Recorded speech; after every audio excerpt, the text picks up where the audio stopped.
자, 여러분 안녕하세요. 저번 시간에 말했다시피 오늘은 제가 올린 텍스트 중에 제목이 여성적 글쓰기 크리스토퍼 포이 소설 카산드라, 이 내용을 하겠습니다. 그래서 아마 여러분이 카산드라라는 그 이름을 한 번쯤 어디선가 들어봤을 겁니다. 네?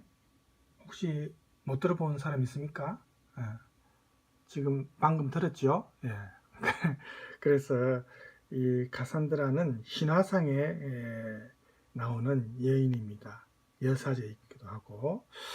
그래서 이 신화상의 카산드라는, 잠깐만요, 제가 찾은 자료를 토대로, 자, 이게 이제 그리스 신화에 나오는 카산드라인데, 여러분 트로이 전쟁 알죠? 그 트로이 전쟁 때 그 트로이 마지막 왕이 프리아모스입니다. 트로이 전쟁 영화 얼마 전에 브래드 피트 주연의 몇 년 전에 나온 그 영화에도 나오지만 프리아모스 왕과 헤카베 왕비 사이에서 태어난 딸인데, 이 카산드라가. 그래서 이 카산드라는 여기 밑에도 이제 내용이 나와 있지만 올림푸스 신 중에 이제 아폴론 신이라고 있죠. 태양의 신, 제우스의 아들이기도 하고, 그죠? 이 아폴론의 총애를 받았고, 아폴론이 이 카산드라가 자기의 요구에 따르기만 한다면 예언의 능력을 주겠다고 이제 약속을 했는데, 카산드라가 그 제안을 받아들여서 예언의 능력을 이제 받게 됩니다. 그런데 아폴론의 요구를 거절했어요.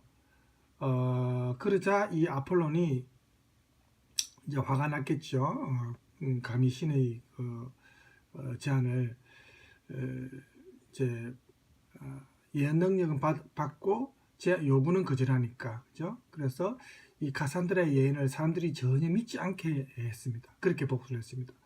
그래서 트로이가 함락된 후에 이 전리품을 분배하는 과정에서 카산드라가 이제 아가멤논에게 돌아갔고, 결국 아가멤논과 함께 살해됩니다.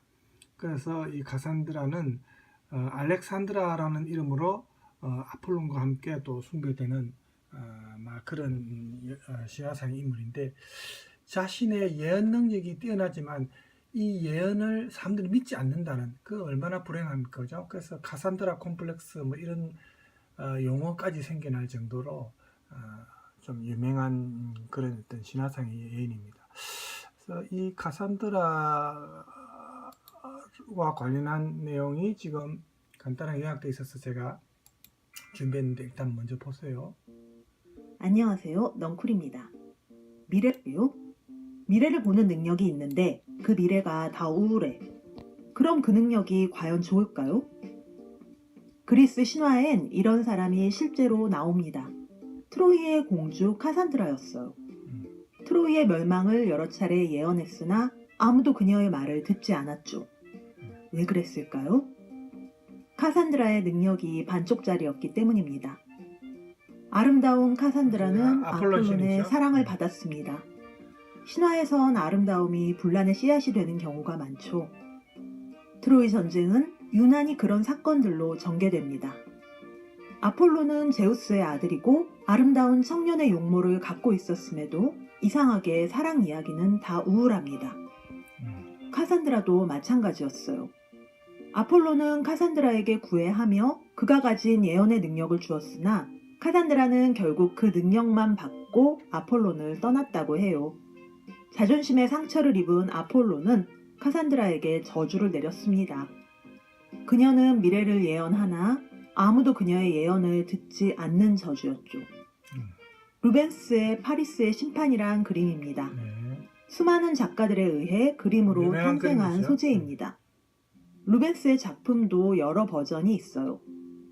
이 이야기가 트로이 전쟁의 시작입니다. 아프로디테, 헤라, 아테나 세 여신이 목동 파리스를 찾아갑니다. 사과를 건네며 셋 중 가장 아름다운 이에게 이것을 주라고 요청합니다. 그리고 조건을 걸었어요.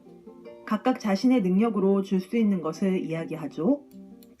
그래서 이게 이제 그리스 신화에 나오는 황금 사과 관련 그 에피소드 중에 하나인데, 이 세 신이 여신이 전부 자기가 최고의 묘의 여신이라고 자부하는 신들입니다. 그죠? 그런데 이 세 여신한테 이제 갈등을 일으키는 요인이 이거죠. 이 축제에 초대받지 못한 그 불화 여신이 이제 황금사과를 던지고 이 황금사과는 최고의 묘의 여신일 것이다 하니까 서로 자기 소유라고 하는 겁니다. 그래서 이거를 누구한테 판결을 내려간 제우스 신한테 부탁을 하니까 제우스 신이 이 셋 중에 아무나 한 명을 선택하면은 틀림없이 나머지 두 여신한테 자기가 미움을 받을 수 있으니까 제우스 신이 파리스에게 넘겨봅니다. 파리스가 이제 원래 왕자였거든요. 지금은 목동이지만. 그래서 이게 이제 트로이 전쟁을 일으키기 위한 어떤 시발점이 됩니다. 제우스의 계략이기도 한데. 자. 헤라는 부귀영화, 아테나는 명예, 아프로디테는 미인을 제안합니다. 여신들의 세 가지 제안이 인간의 근원적인 욕망이라고도 하는데요. 여러분은 셋 중 뭘 고르셨나요? 파리스는 젊은 남자라 그런지 미인을 택했습니다. 그렇죠. 그녀가 바로 스파르타의 왕비 헬레나였어요. 이 사건 때문에 트로이 전쟁이 일어납니다. 물론 신화상의 이제 외면적 줄거리는 이것 때문에 트로이 전쟁이 일어난다고 되어 있지만 사실은 그 당시 이제 패권 다툼, 그리스와 베니키아 그 해협 사이에서 이제 페르시아 쪽 진영과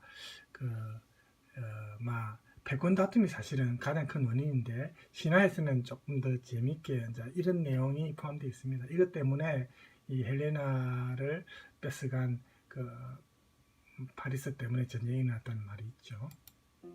스파르타의 왕비를 훔쳐간 목동 파리스. 알고 보니 파리스가 트로이에서 어린 시절 버림받은 왕자였거든요. 네, 트로이 왕자였습니다. 파리스가 버림받은 이유는 오이디푸스 신화와 비슷합니다. 파리스가 트로이에 나타났을 때 카산드라는 파리스가 재앙의 씨앗임을 바로 알아봅니다. 그를 살해하려는 그녀의 시도는 아쉽게 실패합니다. 파리스의 신분이 금세 밝혀졌거든요. 헬레나가 왔을 때도 카산드라는 절규합니다. 이 일로 트로이는 멸망할 것이라고. 늘 그랬듯 아무도 그녀의 말을 듣지 않았습니다. 그렇죠. 트로이에 목마가 들어올 때 카산드라는 또 반대합니다. 이젠 거의 미친 사람이 됐어요. 이게 결정적인 거죠. 트로이에 목마가 들어왔을 때 그래서 이 카산드라의 그 예언을 받아들였다면 아마 트로이가 전쟁에서 지지 않았을 겁니다. 그죠? 그래서 이렇게 참 불행한 예언의 대명사가 되었습니다. 카산드라가.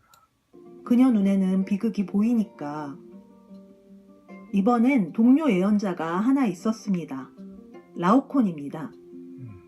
라오콘 군상은 누구나 한 번 보면 잊을 수 없는 작품이죠. 그렇죠. 라오콘과 그의 두 아들이 뱀에 물려 죽는 장면을 만든 조각인데요. 라오콘의 고통스러운 표정이 생생합니다. 이 뱀은 바로 그리스를 지지하는 신이 보낸 형벌입니다. 그렇게 동료 라오콘도 죽었고 카산드라의 예언은 또 무시당합니다. 트로이의 목마 안에서 나온 그리스군에 의해 트로이는 멸망합니다. 불행을 볼 수 있으나 그것을 막을 능력이 없는 카산드라도 똑같이 멸망의 나락으로 떨어집니다. 아테나 신전으로 급히 몸을 피했으나 뒤따라온 아이아스에게 끌려가 슬픈 일을 당하게 됐죠. 이 사건을 소재로 한 작품도 아주 많습니다.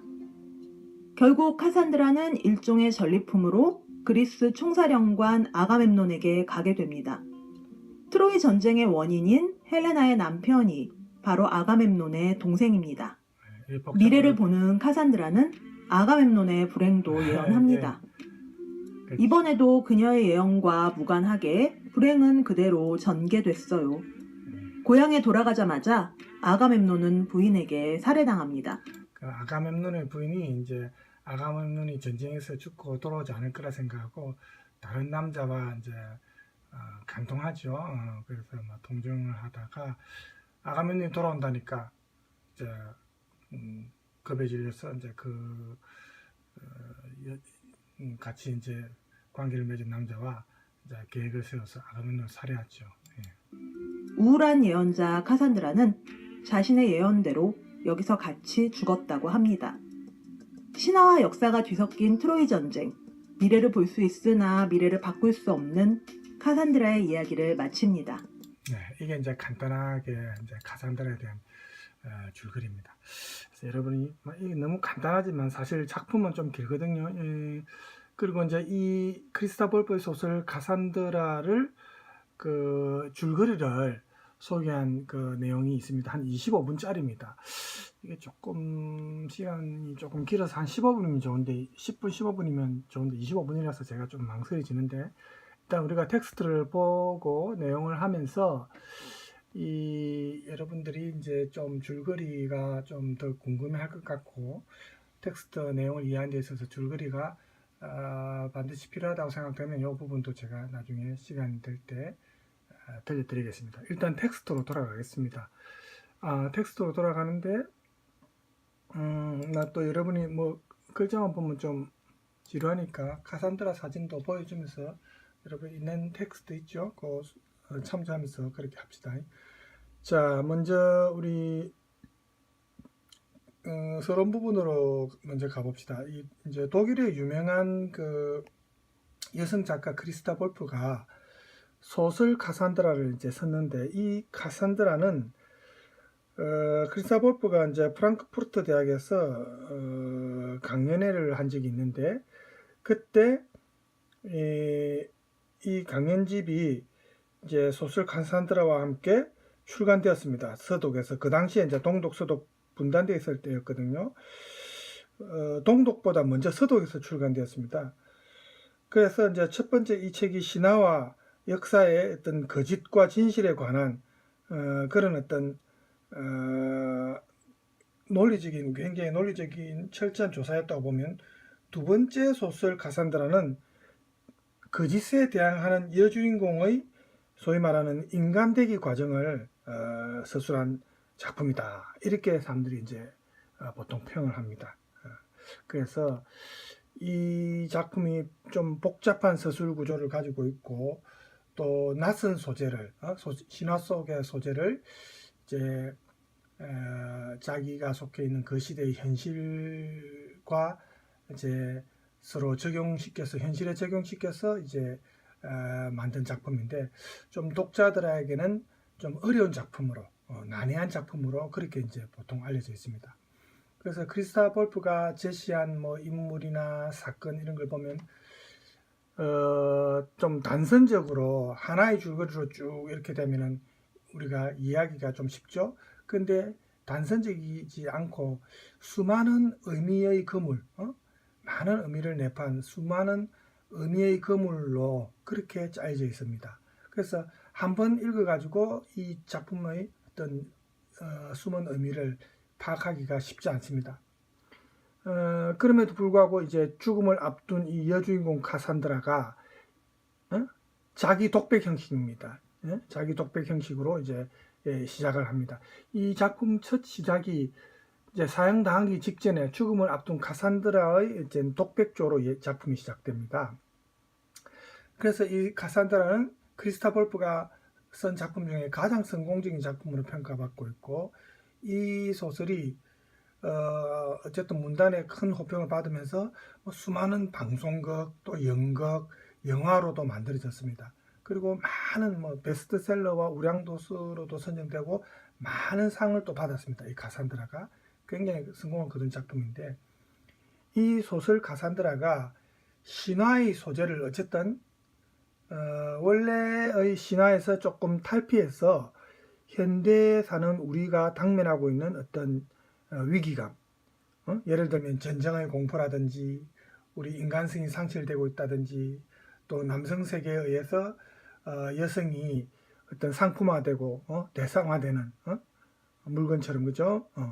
이렇게 되는 문제, 또 인간 자체가 또 대상화되는, 인간을 물화하는, 사물화하는, 우리가 물질주의 사회라고 하죠. 그래서 이런 어떤 주제들을 현재의 우리에게 이제 자각시키게 하는 그런 어떤 작품입니다. 그래서 크리스타 볼프는 신화상에 나오는 이 여인 카산드라라는 이 여인의 시각을 통해서 이 책을 읽는 독자들에게 현 세계, 위태로운 현 세계를 인식시키게 하고 또 여성의 문제에 주목하게 하고 그래서 남성 중심주의나 이성 중심주의에 대해서 비판하고 있습니다. 이 작품 속의 여주인공 카산드라는 이렇게 타인으로 남성적 시각에 의해서 어떤 대상으로 혹은 남성과는 다른 어떤 타인으로 그렇게 규정된 이 여성이라는 존재로부터 좀 자유로워지고자 하는 해방되고자 하는 여성의 어떤 노력을 보여주고 있다. 이렇게 우리가 생각할 수 있습니다. 그래서 이 작가 크리스타 볼프가 카산드라라는 이 작품을 통해서 그 여성 자신에게 가해진 사회적 어떤 정신적 억압, 우리가 남녀 평등 사회가 지금 뭐 많이 실현되고 있다 하지만 아직까지는 남성들에게 좀 더 그 여성과 비교해서 조금 차별화된, 그죠? 남성들에게 조금 더 우위를 두는 그런 문화가 좀 더 지배적입니다. 그래서 물론 뭐 많이 해소는 되고 있지만, 그래서 이 사회적 정신적인 여성 억압을 이 문학 작품 속에서 해결하려고 좀 시도한 것 같고, 또 여성과 남성이 진정한 인간으로 더불어 함께 살아갈 수 있는 사회를 구상하고 있다. 이렇게 이제 비평가들은 평을 하고 있습니다. 어쨌든 우리가 이 크리스타 볼프가 간단하게 말해서 이 작가가 전쟁과 억압이 없는 좀 평화롭고 자유로운 세계를 이제 소망하는데, 이때 과거 역사상의 어떤 패배자로 남성과 대비해서 역사상의 패배자로 이렇게 각인된 여성의 목소리를 통해서 지금 핵전쟁의 위기에 처해 있는 그 당시 동서양진영의 그 당시 냉전 체제였으니까, 그죠? 그런 독자들에게 많은 공감을 불러일으킨 작품이다. 이렇게 볼 수 있고, 그래서 크리스타 볼프가 이 신화 속의 인물인 카산드라라는 이 여성을 주제로 삼아서 우리 세계가 처해 있는 이 어떤 파괴적 성향, 지금 1차, 2차 세계대전이 일어났고 물론 3차 세계대전이 일어날 가능성은 크지는 않습니다만, 여전히 우리가 원자 폭탄, 핵무기라든지 지금 요즘엔 또 코로나라는 어떤 바이러스라든지 얼마든지 우리 인류가 위기에 처할 수 있는 그런 주변적 환경적 요인들이 많죠. 이런 파괴적인 성향에 경종을 울리면서 시각의 변화를 유도해 가지고 우리가 도덕적 인간으로서 이제 좀 살아갈 수는 없는가라는 그 어떤 가능성을 이 작품을 통해서 타진하고 있다. 이렇게 볼 수 있습니다. 그래서 이 작품 카산드라는 특히 여성적 글쓰기의 어떤 대표적인 서적, 실천서이고 새롭게 쓰여진 신화 소설이다. 신화를 새롭게 해석한 그런 소설이다. 이렇게 이제 말할 수 있습니다. 그래서 이 작품에 좀 보다 우리가 분명한 어떤 이해를 하기 위해서는 작품의 토대가 되는 크리스타 볼프의 문학 이론도 어느 정도 알아야 되고, 또 이 작가의 여성적 글쓰기에 대해서도 우선 배경 지식으로 알아야 되기 때문에 그 내용을 먼저 보도록 하겠습니다. 자, 여러분 텍스트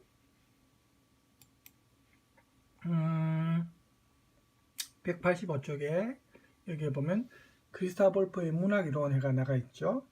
그래서 여기서 이제 보면은 이 크리스타 볼프는 이 여성 작가로서 자기의 어떤 인생 체험, 개인적인 인생 체험이 이 작가의 이제 문학 창작에 있어서 굉장히 밑거름이 되고 있습니다. 그래서 우리가 크리스타 볼프라는 이 작가를 이제 이해하기 위해서 이 여성의 좀 피상적이고 이런 겉으로 드러나는 전기보다는 이 여성 작가를 완전한 작가로 존재하게 한 이 여성의 내적인 체험이 사실은 우리가 좀 알아볼 필요가 있습니다. 독일에 이제 전후 문학 작가들이 많습니다. 여기 밑에 나와 있다만 뭐 지크프리드 렌츠라든지 퀸트 그라스라든지 마르틴 발츠라든지 하이너 밀러라든지 이런 사람들이 전부 전후문학 작가입니다. 전후문학 작가라는 것은 2차 세계대전 이후에 그 문학 작품, 전쟁과 관련된 그 문학 작품을 쓴 작가들이 전후문학 작가라 합니다. 이 중에 이제 퀸트 그라스 정도는 여러분 들어봤죠. 양철북의 작가이기도 하고 노벨 문학상을 받은 작가입니다. 우리나라에도 예전에 왔어요. 양철북이라는 영화가 상영되었을 때 독일어로 디 블랙트롬멜인데 이 작품을 쓴 작가입니다. 그래서 이 세대에 속하는 게 크리스타 볼프입니다. 이 작가들은 전부 그 당시 서독의 작가들이고 크리스타 볼프는 이제 동독에 있었습니다. 그래서 이 크리스타 볼프가 1930, 40년대 이 혼란스러운 암흑기의 어린 시절을 보낸 작가죠. 그 당시 히틀러가 집권했던 나치와 함께 어린 시절을 보냈기 때문에 정말 이제 힘든 시기였는데 크리스타 볼프는 이 시절을 극복하기 위해서 글을 썼다고 합니다. 그래서 이 이제 히틀러가 집권한 그 시대를 국가사회주의 정권이라죠. 혹은 다른 말로 제3제국이라고도 하죠. 이 국가사회주의가 세력을 떨치던 이 시대를 자기가 글을 쓰면서 재조사하는 것이 이 크리스타 볼프 작가의 창작의 원동력이 되었다고 자기가 이제 나중에 자서전에서 밝힙니다. 그 밑에 각주에도 보세요. 여기 이제 자기가 밝힌 내용이 나오죠. 크리스타 볼프는 자기가 비록 어린아이였지만 비인간적인 그 나치 체제의 동조자였다. 뭐 제 이름이 갑자기 나오네요. 동조. 여러분 제 이름 알죠? 김동조입니다. 자, 동조자였다는 것은 뭐 협력했다기보다는 또 자기가 글을 쓰기 위해서는 그 정권에 대해서 뭐 협조하는 것처럼 이제 제스처를 취해야 되니까, 그죠? 그래서 나치 정권의 대상이었다, 뭐 이런 인식에 부딪히게 됩니다. 자기가 여기에 완전히 저항을 하지 못했다는 데서 자기가 이제 좀 굉장히 아쉬워한 거죠. 그 사실은 대단한 용기가 필요한 겁니다. 글을 쓰지 못하고 또 감옥에 갇힐 수도 있고 하니까, 그죠? 그래서 이 크리스타 볼프가 그때까지 써왔던 자기의 일기장을 불태워서 자기의 죄의식을 속죄받으려고 한 적도 있습니다. 이런 어린 시절의 체험이 이 작가의 문학 작품에 보면 그대로 반영되어 있습니다. 그래서 그 밑에 뭐 작품 제목이 나와 있죠. 뭐 분단된 하늘, 뭐 이런 분단된 하늘은 이제 동독과 서독 분단되어 있을 때 하늘은 사실은 하나죠. 그런데 이제 이 밑에 동독과 서독이라는 국토가 분단되어 있다는 말입니다. 또 크리스타티의 해상, 유년 시절의 모범, 뭐 이 작품 제목에서 벌써 느껴지죠. 그래서 이제 나치 시대와의 어떤 상징적인 단절의 의미로 일장을 불태우기도 하고 그랬답니다. 그래서 어쨌든 그래서 이제 크리스타 볼프가 아마 동독에 남은 것 같아요. 나치가 이제 그 분단되었지만 서독에서 주로 이제 세력을 떨쳤으니까, 그죠?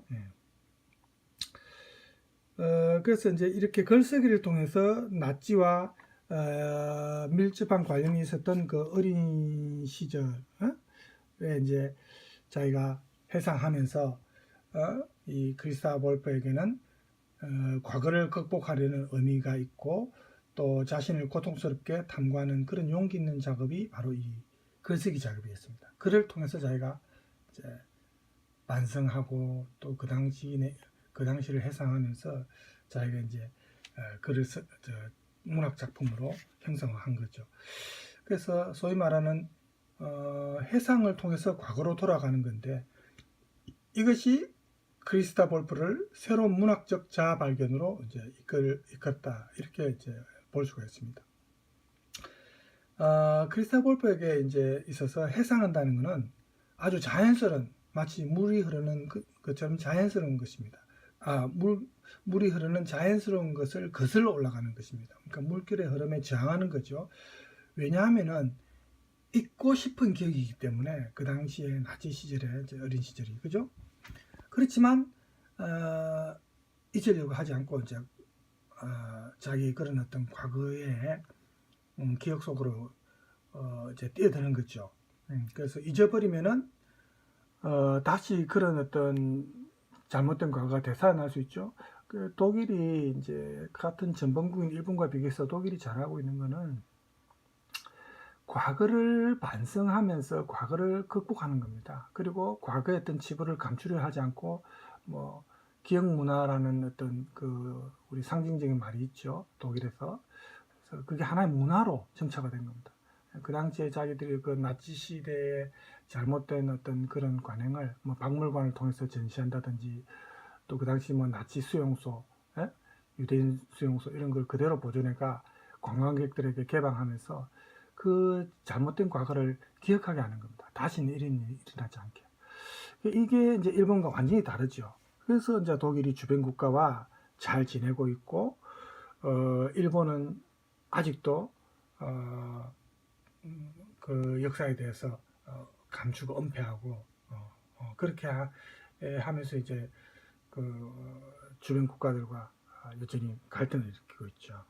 그게 이제 완전히 다른 행보를 가고 있는 겁니다. 다시 이제 우리가 작품과 관해서 돌아옵시다. 그래서 이렇게 글쓰기라는 것이 이 망각이라는 자연스러운 흐름에 대항하는 행위다 이렇게 본 겁니다. 그냥 잊어버리면 물론 마음은 편하겠죠. 기억하기 싫은 그런 과거는, 그죠?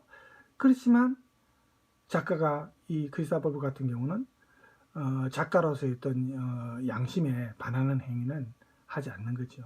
그래서 자신의 주관적인 이 개인적인 체험을 기억을 하면서 재분석하고 그리고 또 이걸 문제화해 가지고 이 자기 내면의 작업을 이제 작품으로 만드는 겁니다. 이 작가에게 이 크리스토퍼 볼프라는 작가는 신뢰라는 단어를 굉장히 중요시합니다.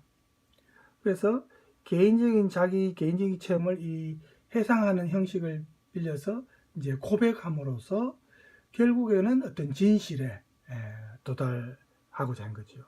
그럼 이 크리스토퍼 볼프 작가에게 진실이란 과연 무엇일까? 문학 비평가로서 글을 쓰기 시작한 크리스토퍼 볼프는 60년대에 접어들면서 이 창작에 대한 열망으로 직접 글을 씁니다. 처음에는 문학 비평가로 시작했어요. 그런데 나중에는 이제 직접 글을 쓰게 됩니다. 그래서 문학 비평가 시절에는 자기가 좀 시각이 아무래도 다른 사람 작품을 읽으면서 잘못된 지점을 비판하고 이렇게 해야 되니까 좀 경직된 시각이죠. 이런 경직된 시각에서 이제 벗어나면서 오히려 진실이라는 개념에 이제 자기가 좀 더 신경을 쓰게 되는데 이 사람이 이제 동독 라이프치히 대학을 다녔습니다. 그래서 라이프치히 대학 시절에 최초로 문학 비평을 쓴 이후에 많은 문학 비평서를 썼습니다. 크리스토퍼 볼프가.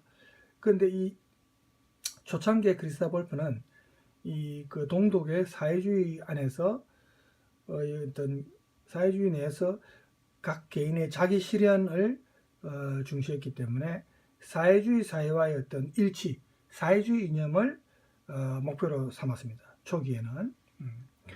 그래서 사회주의 리얼리즘 문학에서 이 진실이라는 것은 주관적인 관념으로 존재하는 게 아니고 개개인의 의식이 이 사회주의라는 객관적인 어떤 요구와 일치할 때 이제 비로소 가능하다. 이게 이제 사회주의 이념이죠. 사실은 사회주의 이념 자체가 나쁜 건 아니죠. 모든 그 국민이 더불어 모두가 다 같이 잘 살자는 게 이제 한마디로 말하면 그런 이념인데 이게 실제로 현실화되는 게 불가능하지 않습니까? 거의. 그죠? 사람마다 능력의 차이도 있고 그 왜 자본주의에 비해서 사회주의가 물질적인 면에서 실패했냐면은 너무나 유토피아적인 어떤 이념이 있기 때문에 그렇습니다. 그렇죠? 그래서 경쟁을 통해서 좀 더 경제가 발전할 수 있고 좀 더 나아질 수 있는 그런 어떤 예컨을 마련하는 게 자본주의라고 보면 사회주의는 너무나 이론에 그죠? 좀 유토피아적인 이론에 치중했기 때문에 현실화되는 게 쉽지 않았습니다. 사실은 그죠? 그런데 사실은 자본주의의 단점이 많기 때문에 사회주의적인 요소를 좀 가미하면서 자본주의와 사회주의 요소가 가미되었을 때가 사실은 가장 적합한 경제 시스템이라고 볼 수가 있습니다. 그래서 북유럽이나 이제 독일도 그렇고 그 자본주의 외에도 사회주의적 요소를 많이 가미한 국가들이 있죠. 그런 국가들이 지금 잘 사는 국가들이 많지 않습니까? 그죠? 예. 특히 우리나라 같은 경우는 사회주의적 요소가 사실은 좀 많이 필요합니다. 빈부격차가 너무 심하기 때문에. 그죠? 근데 이제 나이 드신 옛날 분들은 사회주의 하면은 옛날 그 공산주의와 동일시 해가지고 빨갱이 무슨 빨갱이 시절로 돌아가냐 이렇게 잘못 알고 이제 오해하시는 분들이 많은데 전혀 그렇지 않죠, 사실은. 그래서 이런 장단점을 파악해서 최적화된 그런 시스템을 끌어내는 게 사실은 필요하죠.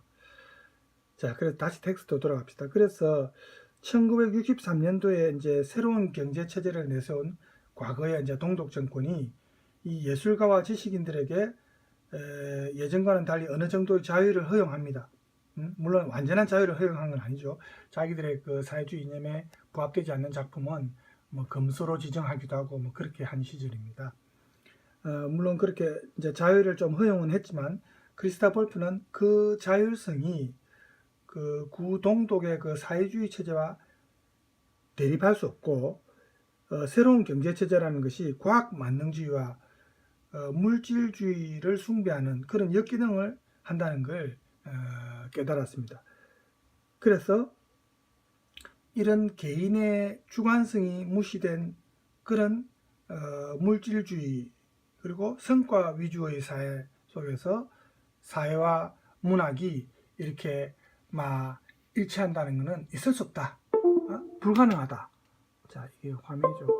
그래서 어떤 크리스타 볼프 같은 경우에는 굉장히 자신이 당황했다고 합니다. 이 당시에 크리스타 볼프는 이런 복잡한 현실이 자기는 너무 이제 이해가 되지 않았고, 그래서 이 사회주의라는 어떤 유토피아, 낙관적인 사회주의의 미래상을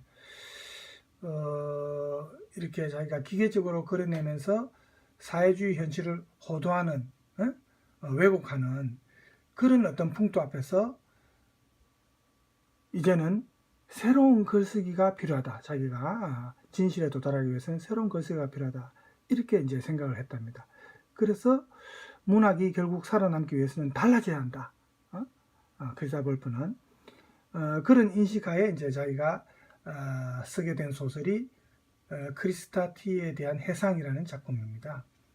그래서 이 작품과 이제 연관해서 생긴 비평적 에세이가 읽기와 쓰기, 독일어로 이제 레젠 운 슈라이벤이라고 하거든요. 레젠이 읽기고 슈라이벤이 쓰기입니다.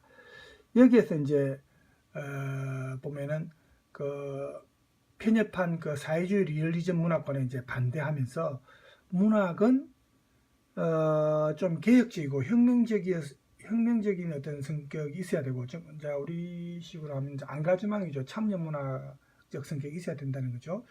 그러면서 동시에 유토피아적인 차원, 이상주의적인 차원도 또 어느 정도 열어줘야 된다. 사람들이 이제 꿈을 꿔야 되니까, 그죠? 희망이 있어야 되니까. 이때 이제 유토피아라는 차원은 일상의 구체적인 삶에서 발전되어 나와야 한다는 거죠. 삶과 너무 동떨어진 이상은 현실화되기 어렵기 때문에, 그죠? 그래서 이것이 이제 진실한 작가는 현실을 단순하게 반영하는 그런 글쓰기를 해서는 안 된다. 그런 글쓰기에서 이제 자유로워져야 된다. 이렇게 이제 생각한 겁니다. 그래서 우리가 참 판단하기 어려운 이 세상 저편에 있는 진실, 이 진실을 추적할 수 있기 위해서 작가는 자기의 개인적 경험에 토대로 해서 자기가 살고 있는 현실을 좀 새롭게 그려내는, 묘사하는 그런 자세가 필요하다. 이게 이제 크리스타 볼프의 작가관입니다. 문학과 현실이 우리가 거울과 그 거울에 빚어진 것처럼 서로 마주보고 있는 것이다. 마주보고 있는 것이 아니고 작가의 의식 안에서 서로 용해되어 있는 것이다. 그러니까 작가의 어떤 주관적 경험 속에서 섞여 있는 것이다. 이렇게 볼 수 있는 거죠. 이렇게 이제 크리스타 볼프는 이제 생각을 했습니다. 그래서 작품 내에서 작가가 존재하는 것이고 작가의 중요성을 또 강조하는 것이고 더 나아가서 작가의 도덕성과 어떤 책임성을 또 강조하는 것이 크리스타 볼프의 작가관입니다. 작가가 침묵한 채 이야기하지 않고 있는 그런 과거 혹은 그 당시 같은 시대를 살아가는 사람들에 대해서 어떤 개인적 체험에 근거한 살아있는 언어를 글로 쓰지 않으면 이거는 진실된 작가가 아니다 라는 거죠. 그래서 크리스타 볼프에게 글을 쓴다는 것은 결국 이야기하는 것입니다. 자기의 경험을 이야기한다는 것은 바로 자신의 경험을 토대로 진실에 충실하게 창작하는 것을 의미한다. 이게 이제 크리스타 볼프의 생각입니다. 그리고 이때 진실하다는 개념은 그 시대에 참여하는 겁니다. 안가주망이라 하죠. 불에서는 시대에 참여하고 그것이 작가의 의무라는 거죠. 작가의 개인적인 경험을 통해서 이야기하는 거죠. 그래서 이 작가의 개인적인 경험이 문학 작품의 중심이 되는 그런 문학을 추구한 작가가 이제 크리스타 볼프인데 이 크리스타 볼프는 문학 생산에 있어서 반드시 선행해야 하는 어떤 삶의 경험, 인생의 경험을 중요시하는 그 작가이기 때문에 그 당시 안나 제거스라는 자기 선배 작가가 있는데 이 사람의 영향을 많이 받았습니다. 그 안나 제거스 같은 경우도 경험하지 않은 것은 어떠한 문장도 말하지 않았다라고 할 정도로 철저하게 경험을 토대로 한 그런 글을 썼습니다. 그래서 작가를 객관적 현실의 수동적 거울의 역할로 제안하려고 했던 그 당시 사회주의 리얼리즘 이론에 이제 반대했죠. 그래서 안나 제거스는 시대의 산물이면서 또 창조적 주체이기도 한 이 작가의 능동적인 작업이 중요하다. 외부 환경에 이제 좌우되어서는 안 된다는 거죠. 예를 들어서 사회주의 체제 시스템이 사회주의 정권의 요구에 따라서 작가가 수동적으로 글을 써서는 안 된다는 거죠. 그래서 주체가 현실에 무모하게 덤비는 용기와 책임도 있어야 된다. 작가는. 그래서 작가가 자기의 경험을 문학화해야 되고 이것은 결국 해상하는 형식을 통해서 이제 변화된 과거를 다시 현재에 이제 투영해서 작품을 써야 된다는 건데 이 안나 제거스는 과거와 완전히 동떨어져 있는 그런 미래는 없다 이렇게 본 작가입니다. 과거는 항상 현재의 미래와 연결된다는 거죠. 그래서 과거의 역사와 관련된 소재를 이 글쓰기의 동기로 삼고 있는 크리스타 볼프도 역시 이 안나 제거스의 어떤 문학관을 개성하고 있습니다.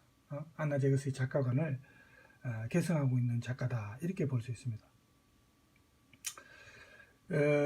이 과거라는 것은 현재와 미래를 결정짓는 중요한 토대입니다. 그래서 과거라는 역사를 구체적으로 다루는 작업은 작가에게 굉장히 중요하고 어떻게 보면 현재로 향하는 출구다. 현재로 향하는 문을 여는 작업이다라고도 볼 수 있는데 크리스타 볼프는 이렇게 자기가 살고 있는 현실이 안고 있는 그 모순을 과거로 돌아감으로써 과거의 어떤 역사를 통해서 교훈을 얻고자 했습니다. 그래서 결국 과거를 통해서 배우는 거죠. 시행착오를 통해서 이런 모순을 극복하고 또 이 극복할 수 있는 길을 보여주는 그 예시가 바로 이 크리스타 볼프 나름대로의 진실입니다. 이런 뜻에서 크리스타 볼프는 자기가 항상 자주 하는 말이 극복하기 위해서 이야기해야만 한다. 이렇게 말합니다. 극복하기 위해서, 과거를 극복하기 위해서 글을 써야 한다. 결국 그 말이죠. 그래서 이 크리스타 볼프에게 글쓰기는 최종 산물이 아니고 하나의 과정입니다. 계속 진행되는 현장이죠. 과정이죠. 그래서 크리스타 볼프는 이 글 쓰는 과정에서 생활의 경험을 반성도 하고 또 성찰하면서 완성도 할 수 있다 이렇게 보기 때문에 볼프 같은 경우에 극복된 것을 이야기하는 것이 아니고 결국은 극복하기 위해서 이야기하는 것이다. 즉 글쓰기는 체험의 산물이기도 하지만 그 자체가 경험이 되는 겁니다. 글쓰는 과정이 또 새로운 경험이라는 거죠. 그래서 크리스타 볼프 문학의 주제는 현실 자체가 아니라 현실과의 관계입니다. 이를 구체화시키는 이제 객체와 주체가 작품 속에 같이 용해되어야 되고, 이것이 이 크리스타 볼프의 독자적인 산문의 어떤 특징. 사람들은 보통 주관적 신빙성이라고 말합니다. 주관적 신빙성. 신빙성이란 말은 여러분 아죠. 신빙성이라는 것은 좀 신뢰할 수 있고 믿을 수 있는 것을 신빙성이라 하지 않습니까? 그죠? 허위가 아니고 믿을 만하다 할 때 신빙성을 하죠. 그러니까 이 작가의 주관적 삶이지만, 이건 이제 주관적인 것은 개인적인 건데, 그렇지만 이게 믿을 만하다. 그래서 신빙성입니다. 주관적 신빙성이라는 말을 보통 합니다. 이 작가의 작품을. 그래서 크리스타 볼프가 작가의 개인적인 체험이 이제 중시되는 이런 주관적 신빙성, 이건 주관적 신빙성을 강조하고, 그걸 통해서 이 사회주의 리얼리즘에서 벗어나야 된다. 그 당시 사회주의 체제니까 동독 같은 경우는 작가들이 작품을 쓸 때 이 사회주의 리얼리즘에서 벗어나지 않도록 그렇게 이제 압박을 했는데, 여기서 벗어나야 된다고 했습니다. 그래서 이 주관적 신빙성이라는 것은 그 당시 같은 시대를 살아가는 그 동시대에 대한 어떤 고통스러운 의지를 작품 안에서 글을 쓰는 겁니다. 반영하는 겁니다. 그렇게 해서 그 당시 그 시대의 객관적인 현실을 반영하고 새로운 현실을 또 창조할 수 있고, 그죠? 이 두 가지를 이제 추구하는 거죠.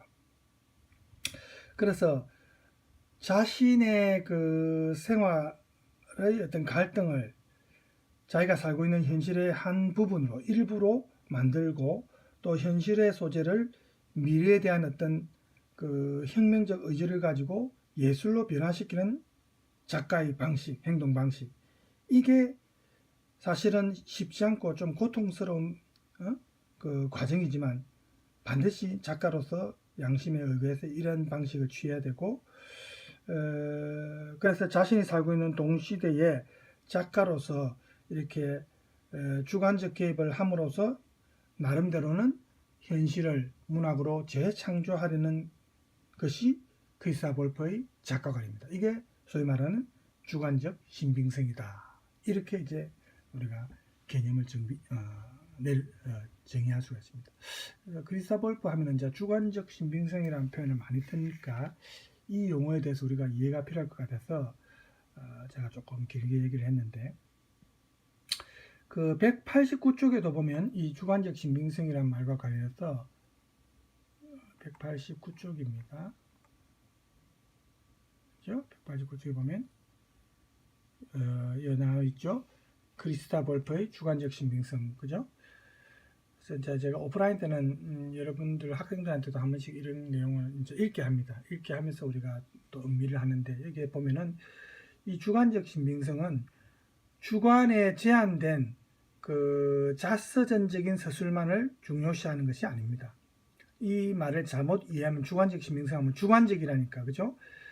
그렇게 이해할 수 있는데, 여기에서 더 나아가서 다양한 과거의 어떤 가능성을 서로 다른 기대 지평, 서로 시각이 다르겠죠. 이런 기대 지평과 역사의 경험으로 이제 들어가게 하는, 그야말로 커뮤니케이션입니다. 사회적인 의사소통을 말합니다. 이 사회적 의사소통이라는 것은 독자들도 역시 작품의 중요한 구성 인물이라는 것입니다. 왜냐하면 그 작품을 읽는 독자도 똑같이 그 시대를 살아온 사람들이니까, 그렇죠? 그래서 문학과 그 사회의 어떤 커뮤니케이션, 의사소통이 단절된다든지, 또 서로 침묵한다든지, 여기에 작가의 주관적 경험의 언어로 저항을 해야 된다는 겁니다. 이렇게 침묵해서는 안 된다는 거죠. 작가가 언어로서 저항을 함으로써 작가와 독자, 이 작품 사이에 서로 커뮤니케이션이 이루어진다는 거, 소위 말하는 생산성이 만들어진다는 겁니다. 뭔가 결실이 있다는 겁니다. 그래서 독자가 더 이상 대상이 아니고 이제 작가가 자기 뜻대로 막 이끌어가는 단순한 그런 대상이 아니다 이 말. 독자가 창조적 주체로서 작가와 함께 작품을 완성해가는 과정에 참여한다 이렇게 본 겁니다. 그렇게 해야 자신을 변화시킬 수가 있죠. 우리 이제 그 문학 이론 중에 빈자리 개념이라고 있죠. 빈자리. 작가가 비워둔 부분은 독자가 채워 넣어야 된다. 이런 그 이론 아닙니까? 빈자리. 그죠? 그래서 이 주관적 신빙성을 토대로 한 이 크리스토퍼 볼프의 산문은 독서를 통해서 독자가 인식의 변화를 할 수 있도록 그렇게 요청하는 겁니다. 예, 크리스토퍼 볼프의 산문은 한마디로 말하면 우리 인간의 성숙한 과정, 성숙해지는 과정을 요구하는 그런 작품입니다. 작가의 책임의식과 더불어 독자의 직접적인 참여를 요구하는 것이 크리스토퍼 볼프가 가장 원하는 것입니다. 그래서 이제 베르톨트 브레이트의 서사극 개념을 빌려서 크리스토퍼 볼프는 이것을 서사적 산문이라고도 말을 했어요. 서사적 산문. 베르톨트 브레이트는 이제 유명한 희곡 작가인데 이 사람이 이제 희곡 서사극이라는 희곡 이론을 창시한 사람이죠. 그러니까 우리가 보통 아리스토텔레스 희곡은 카타르시스, 우리가 이제 연극을 보러 가서 그 관객이 주인공과 자신을 동일시해 가지고 주인공이 비극적이면 자기도 비극적 기분을 느끼고 또 주인공이 또 굉장히 어떤 환희에 차면 자기도 주인공처럼 어떤 기쁨을 느끼고 이렇게 주인공과 동일시하는 게 카타르시스 아닙니까? 그죠? 그런데 그렇게 하면은 독자가 작품을 보고 연극을 보고 얻는 교훈이 하나도 없다. 왜? 주인공과 동일시해 가지고 그게 동화되다 보니까 어떤 다른 생각, 비판적 의식이 있을 수 없다는 거죠. 그걸 단점으로 지적한 겁니다. 브레이트는. 그래서 브레이트의 서사극 이론은 항상 관객이 연극을 보러 가면서 자기가 지금 연극을 보러 와 있다. 그러니까 주인공에게 감정을 이입하는 것을 이제 가능한 한 막으려고 하는 겁니다. 그래서 주인공과 관객이 일정한 거리를 두고 관객이 연극을 좀 더 객관적으로 볼 수 있도록 하는 게 이제 서사극 이론인데, 이 브레이트의 서사극 이론을 이제 크리스토퍼 볼프가 자기의 어떤 글쓰기 방식과 관련해서 이제 좀 동일한 점이 있으니까 언급을 한 겁니다. 그래서 크리스토퍼 볼프에게 있어서 산문이라는 것은 스스로를 목적으로 보지 않고 수단으로 보는 겁니다. 즉 서사적 산문이라는 것은 전체 인류를 정언해야 한다. 즉 결국 사회에 참여해야 된다. 그 말이죠. 그리고 비판적 성찰을 통해서 그 잘못된 현실을 개혁하고 변화시킬 수 있는 수단이 되어야 된다. 그런 매개체가 되어야 된다 하는 거죠. 이것이 우리가 스스로에 대해서 알고 있다고 믿고 있는 것을, 이게 잘못된 것이라는 것, 위기라는 것을 깨우치게 하고 이걸 극복할 수 있는 가능성을 이제 마련하고 또 혁명을 일으킬 수 있는 행동을 할 용기를 일깨워 준다는 거죠.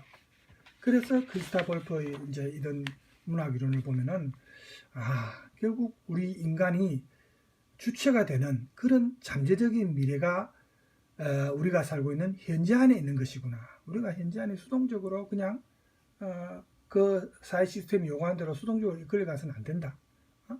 냉철하게 이제 비판할 수 있는 부분을 찾아내고, 그죠? 사회에 참여해야 된다. 또 문학 작품을 통해서도 작가가 원하는 대로만 따라가면 안 되고 독자가 그 작품의 작가와 더불어 같이 동참해야 된다는 겁니다. 그래서 이런 크리스토퍼 볼프의 어떤 작가관이나 문학관을 우리가 어느 정도 알고 작품을 읽는 것이 좀 더 작품을 이해하는데 용이할 것 같아서 제가 소개를 했습니다. 지금 시간이 50분이기 때문에 일단 오늘 여기서 끊고 다음 시간에는 190쪽입니다. 190쪽이죠. 190쪽에 여성적 글쓰기, 여기에 대한, 이것도 이제 본격적인 작품 줄거리에 앞서서 크리스토퍼 볼프의 글쓰기 방식에 대한 내용입니다. 이 내용을 다음 시간에 하고 이제 작품을 들어가겠습니다. 그리고 아까 말한 대로 이제 크리스토퍼 볼프의 작가의 작품 이 카산드라의 내용을 줄거리를 나름대로 한 25분이라는 시간 안에 그 요약한 내용이 제가 동영상을 찾아놨는데 25분이 조금 한 10분이면 10분 15분이면 좋은데 조금 10분 정도 더 긴데 그래도 우리가 작품을 이해하기 위해서 이 동영상을 볼 필요가 있을 것 같아서 다음 시간에 이 내용을 좀 소개해 주겠습니다. 한 25분 되거든요. 이 내용을 소개하고 작품을 보면은 좀 더 이해가 쉬울 것 같아서 그렇게 할 예정입니다. 자, 그럼 오늘 여기서 마치고 다음 시간에 또 만나도록 하겠습니다. 오늘 여러분 수고 많았습니다.